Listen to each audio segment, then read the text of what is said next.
manalangin kay Lord, hindi ninyo makukuha yung kalagahan ng panalangin. Maliban na kayo ay mag-seryoso sa panalangin. Kaya napakahalaga, yung buhay yung panalangin, seryosuhin nyo yan. Pag nakikipag-usap ka kay Lord, parang nandyan lang siya sa tabi mo. Kasi, Diyos yan eh. Diba? Hindi mo nakikita, pero nandyan siya. Amen. Kaya huwag kang magbiro, lalo na pagka nananalangin ka kay Lord. Maging totoo ka sa iyong prayer life. Diba? Kahit man sa pagkikipag-usap pagka nakikipag-usap ka na hindi ka totoo sa pag-usap kung magigalit sa'yo. How much more si Lord? Diyos yan ang iyong buhay. Kaya, lahat na, isabi mo sa Kanya, kung mayroon kang mabigat na dinadala, aminin mo sa Lord, Lord, may bigatan ako. Hindi ko kaya. Kailangan ko yung lakas mo. Yun yung pagsiseryoso sa panalangin. Pangalawa, yung binahagi ni Pastor Dan, sabi niyang fellowship. Diba sabi niya siya seaman, pero hindi niya nakalimutan yung fellowship niya kay Lord. Amen. Lagyan mo rin yung pagsiseryoso mo sa fellowship mo kay Lord. Hindi yung pawalang-wala ka. No. Kahit sa anumang larangan, pagka hindi ka seryoso sa iyong pagkikipag-ugnayan, yung fellowship ugnayan mo sa Panginoon yan eh. No, pagka hindi ka nagsiseryoso sa ugnayan mo kay Lord, wala kang mararating sa buhay. Hindi lang yung sasabihin natin, kayo ang pag-asa ng bayan.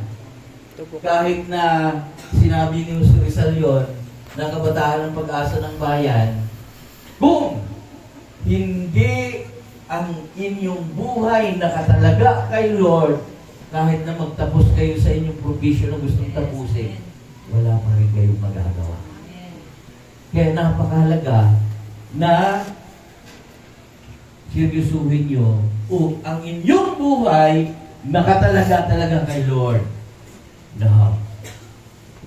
Kasi yun ang sinasabi ko sa mga kabataan yan noon. No? Yun ang ilalamang nyo sa mga darating na panahon sa mga makakasama nyo. Kahit na makasama nyo pareho kayong mga profesional, pero sila profesional lang, wala silang ugnayan na totoo sa Lord. Di lamang kayo. At yung inilamang nyo, mahalaga yun.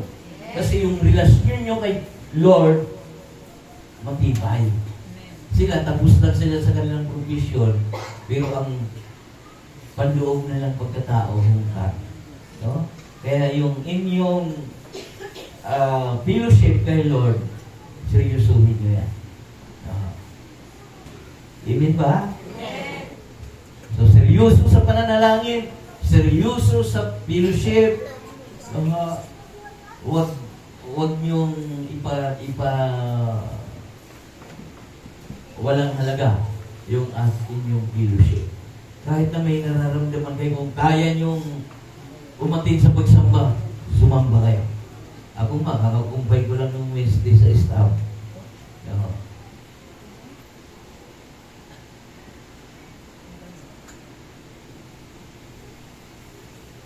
Pero pumunta pa rin ako dito.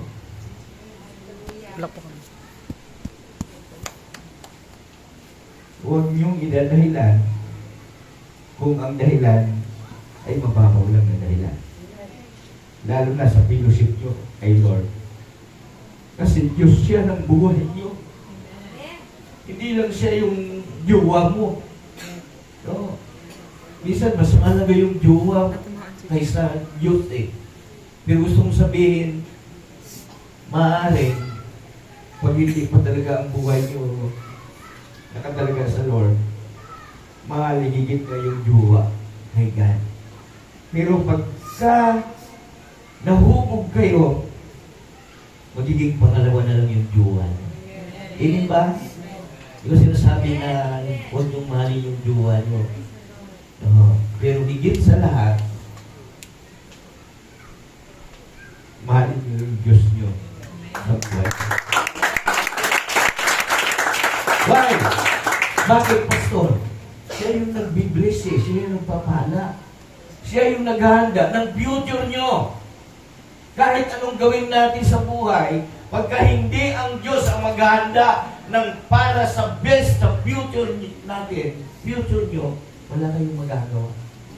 Kasi maraming pwedeng maging obstacles, maging handa. No? Pwedeng mag-graduate na lang kayo, mapurnada pa. No? Kaya ang lahat niyan, mahalaga, nakatalaga yung buhay nyo kay Lord. Lalo niya yung ugnayan. Pangatlo, worship. Ayan.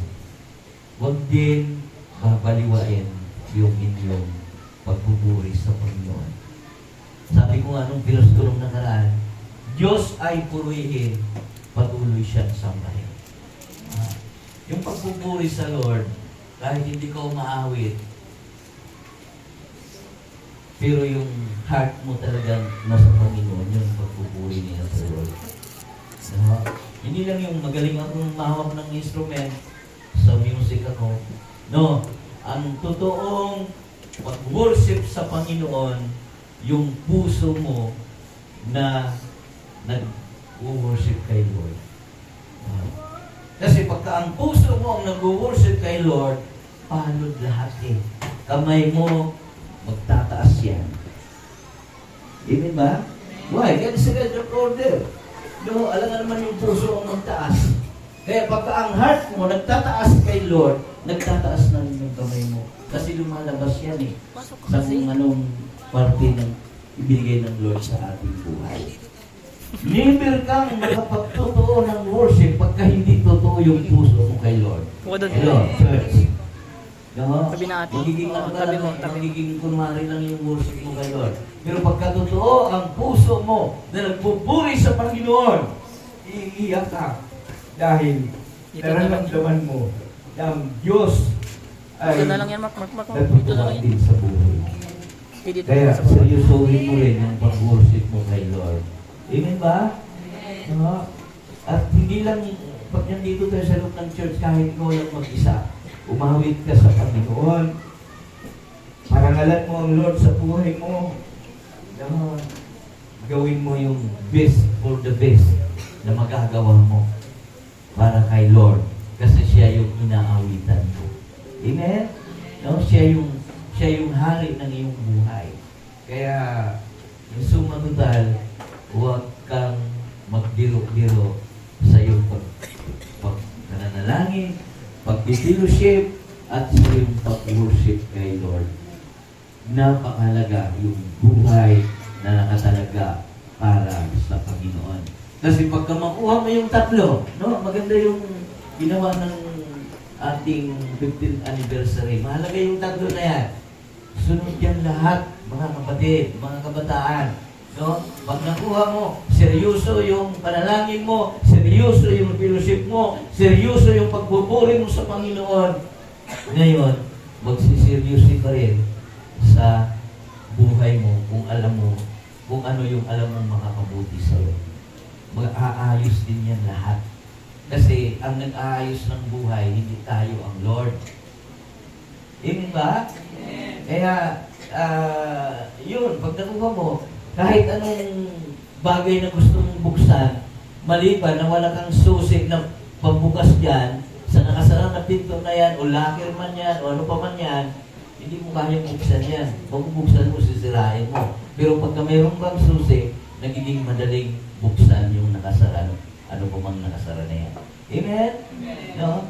Ganon din sa buhay ninyo sa Panginoon. No? Magiging maayos ang lahat. God is a God of blessings kung nakukuha ninyo o makukuha ng lahat ang susi para yung mabubuting bagay na ang Diyos ang pinagmumulan ay kanyang pakawalan sa buhay ng bawat isa.